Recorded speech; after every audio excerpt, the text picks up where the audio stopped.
दोस्तों नमस्कार, मैं हूं संजीत कुमार और आपने देखना शुरू कर दिया है बिहार टीचर पॉइंट।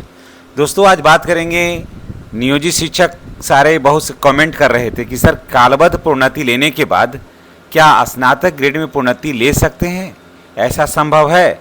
अगर हाँ तो बताइए, नहीं तो क्यों नहीं ले सकते हैं। तो बहुत सारे शिक्षक साथियों का ये कमेंट था, तो मैंने सोचा कि चलो इस पर एक जानकारी ही हम शेयर कर देते हैं कि कालबद्ध प्रोन्नति और स्नातक ग्रेड में प्रोन्नति में क्या अंतर होता है, और कालबद्ध प्रोन्नति लेने के बाद स्नातक ग्रेड में प्रोन्नति लेना संभव है या नहीं है।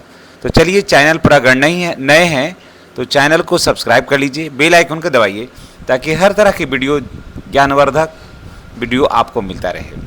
तो ये सवाल कहाँ से पूछने जाइएगा, इसलिए एक ऐसे चैनल को पकड़िए जहाँ पर हर चीज़ की जानकारी आपको प्रोवाइड करवाई जाती है। इस चैनल के माध्यम से हम नियोजित हों या विशिष्ट हों या बीपीएससी के माध्यम से या पुराने शिक्षक या शिक्षा सेवक, विद्यालय रसोइया, यानी कि पूरे विद्यालय परिवार का जानकारियां जो है इस पर शेयर की जाती है। तो चलिए आज हम बताते हैं आपको कि कालबद्ध प्रोन्नति या फिर स्नातक ग्रेड में प्रोन्नति में क्या अंतर है। कालबद्ध प्रोन्नति लेने के बाद स्नातक ग्रेड में प्रोन्नति आप ले सकते हैं या नहीं ले सकते हैं, इन सारी बातों की जानकारी हम आपके साथ शेयर कर रहे हैं। तो चलिए आपको एक बार फिर से राज्य के सभी कोटि के शिक्षकों को एक महत्वपूर्ण अपडेट दे रहे हैं। लगातार कमेंट आ रहे थे, लोगों में कन्फ्यूजन था कि कालबद्ध प्रोन्नति लेने के बाद स्नातक ग्रेड में प्रोन्नति लेने का रास्ता बंद हो जाता है क्या। कुछ लोग कह रहे थे कि उनके पुराने वाले जो शिक्षक हैं वो कह रहे थे कि कालबद्ध प्रोन्नति नहीं लेना चाहिए, स्नातक ग्रेड में प्रोन्नति लेना चाहिए, नहीं तो बाद में फिर स्नातक ग्रेड में प्रोन्नति नहीं मिलेगा। तो इसको लेकर के नियोजित शिक्षक असमंजस में है और लाभ लेने से पीछे भी हट रहे हैं। तो आइए पूरे मामले को विस्तार से समझते हैं। स्नातक ग्रेड प्रोन्नति क्या है? स्नातक ग्रेड प्रोन्नति एक योग्यता आधारित प्रोन्नति है, क्वालिफिकेशन बेस्ड प्रमोशन है, जिसमें जरूरी शर्तें हैं कि शिक्षकों के पास स्नातक ग्रेड होना चाहिए, यानी स्नातक पास होना चाहिए, है ना, प्लस प्रशिक्षण होना चाहिए, ट्रेनिंग की डिग्री होना चाहिए, और कम से कम सेवा जो है वो 8 साल होना चाहिए। क्या लाभ मिलता है, अभी जानते हैं कि इसमें लाभ क्या मिलता है। तो इसमें लाभ मिलता है कि शिक्षकों का स्नातक प्रशिक्षित वेतनमान दिया जाता है और पद और वेतन दोनों में सुधार होता है। इसमें समझ गए, इसमें पद और वेतन दोनों में सुधार होता है। अब चलिए बात करते हैं कि कालबद्ध प्रोन्नति क्या है। देखिए, कालबद्ध प्रोन्नति एक समय आधारित वेतन उन्नयन है। इसमें जो है टाइम बॉन्ड प्रमोशन है। इसमें प्रशिक्षित वेतनमान मिलने के 12 वर्ष के बाद ये है, जैसे प्रशिक्षित वेतनमान जो मिल रहा है उसके 12 वर्ष के बाद जो है ये मिलता है, जिसको कालबद्ध प्रोन्नति कहते हैं। इसमें स्नातक करना जरूरी नहीं है, सिर्फ आपकी सेवा 12 वर्ष अगर हो जाती है तो आपको इसका लाभ मिलेगा, बशर्ते आप पर कोई कानूनी कार्रवाई नहीं हुए होना चाहिए और आपकी सेवा में कोई टूट नहीं होना चाहिए और आपने सेवा भी नहीं बदला है, तो निश्चित रूप से इसका लाभ आपको मिलेगा। खास बात इसमें है कि पद नहीं बदलता है, लेकिन सिर्फ वेतन में बढ़ोतरी हो जाती है। फाइनेंशियल बेनिफिट आपको हो जाएगा, इसमें कालबद्ध प्रोन्नति में फाइनेंशियल बेनिफिट आपको हो जाएगा। सबसे बड़ा सवाल है कि क्या कालबद्ध प्रोन्नति लेने के बाद स्नातक ग्रेड में प्रोन्नति रुक जाता है या नहीं ले सकते हैं। यही कमेंट सबसे ज़्यादा था, यही कमेंट सबसे ज़्यादा शिक्षक कर रहे थे कि इसमें क्या कुछ करना चाहिए। तो चलिए इसके बारे में भी हम आपके साथ जानकारी शेयर कर देते हैं।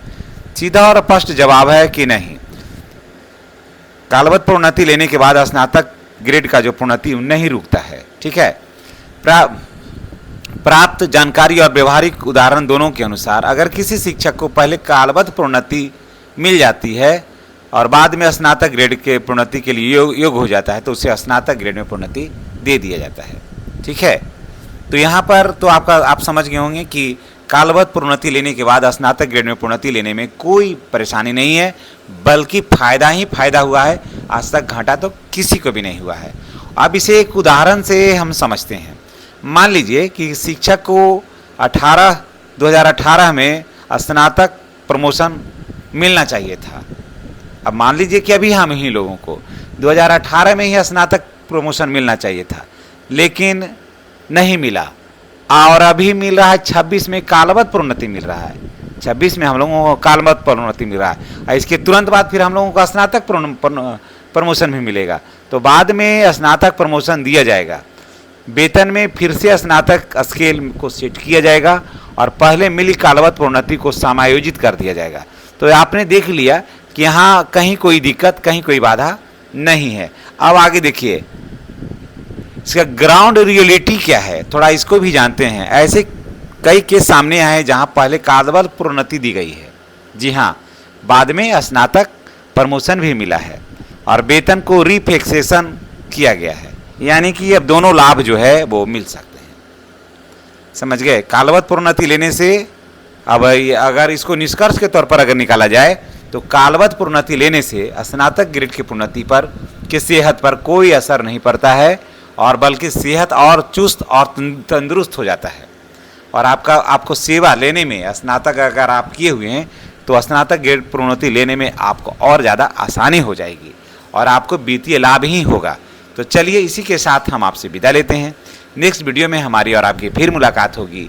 और अगर आप नियोजित शिक्षक हैं या विशिष्ट शिक्षक हैं, कोई भी शिक्षक हैं, तो पहले आपको कालबद्ध प्रोन्नति अगर अभी मिल रही है तो उसको कालबद्ध प्रोन्नति आप ले लीजिए। उसके बाद फिर आप स्नातक ग्रेड का प्रोन्नति जो मिलेगा उसका बाद स्नातक ग्रेड का प्रोन्नति लीजिए। कहीं कोई दिक्कत नहीं है।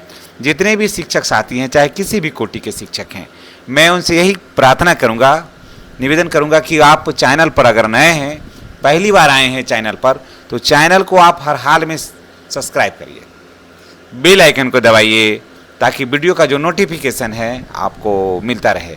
और आप किस और विषय वस्तु पर आप चाहते हैं वीडियो जानकारी चाहते हैं तो वो भी हम आपके साथ शेयर करेंगे। तो अभी आपने देख लिया कि कालबद्ध प्रोन्नति लेने के बाद स्नातक ग्रेड में प्रोन्नति लेने में कोई कठिनाई नहीं है और बल्कि फ़ायदा ही है।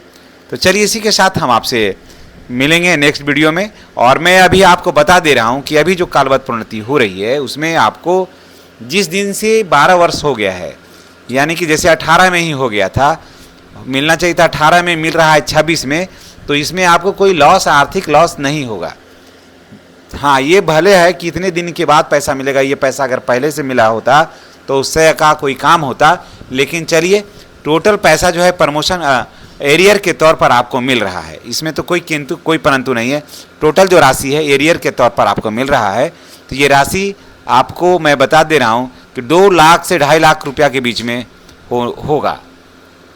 तो इतना ज़्यादा बेनिफिट आपको होने वाला है। तो ये जानकारी आपको कैसी लगी है कमेंट करके बताइएगा। और आप किस कोटि के शिक्षक हैं, क्या आप नियोजित हैं, क्या आप विशिष्ट हैं, या बीपीएससी TRE 1, TRE 2 और TRE 3 के शिक्षक हैं। मैं किसी शिक्षक को कोटि में नहीं बांट रहा हूँ, ताकि मैं ये देखूँ कि कौन से शिक्षक हैं जो हमारे इस वीडियो में ज़्यादा इंटरेस्ट रखते हैं। चलिए इसी के साथ हम आपसे विदा लेते हैं। नेक्स्ट वीडियो में हमारी और आपकी फिर मुलाकात होगी। चैनल पर नए हैं तो चैनल को सब्सक्राइब करके बेल आइकन को दबाइएगा ताकि वीडियो का जो नोटिफिकेशन है वो आपको मिलता रहे। धन्यवाद। जय शिक्षक, जय बिहार।